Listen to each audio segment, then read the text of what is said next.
en acceptant d'interpréter le rôle de Noémie Leclerc dans la série 10% en 2015, Laure Calamy ne se doutait pas un seul instant que cela lui ouvrirait grand les portes du cinéma.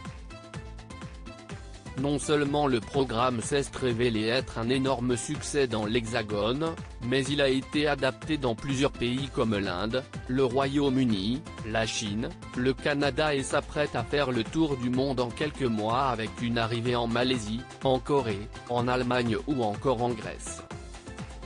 Toute la troupe formée par les acteurs sera internationalement connue. Laure Calamy ne peut donc pas nier l'énorme coup de boost que lui a apporté 10%.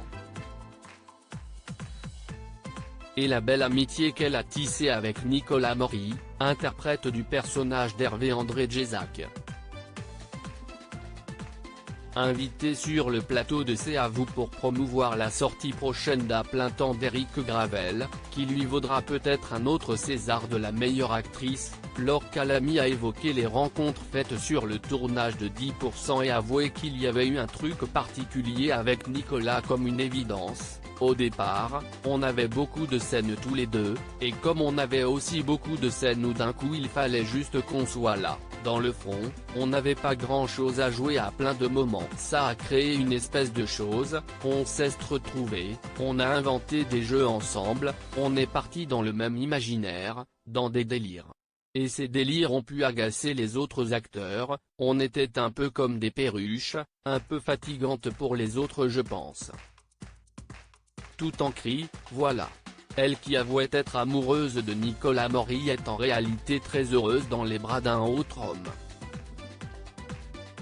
L'interprète d'Hervé étant en couple avec son compagnon depuis plus de 10 ans, le crush entre la star de Garçon chiffon et Laure Calamy n'est qu'amical.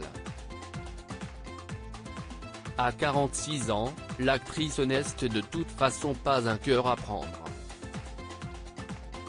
Elle est en couple avec un guide de montagne colombien tenu très loin de l'univers du cinéma et des séries.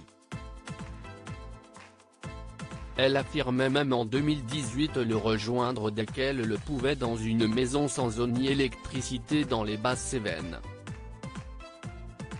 Les deux n'ont apparemment pas besoin d'étincelles pour entretenir la flamme.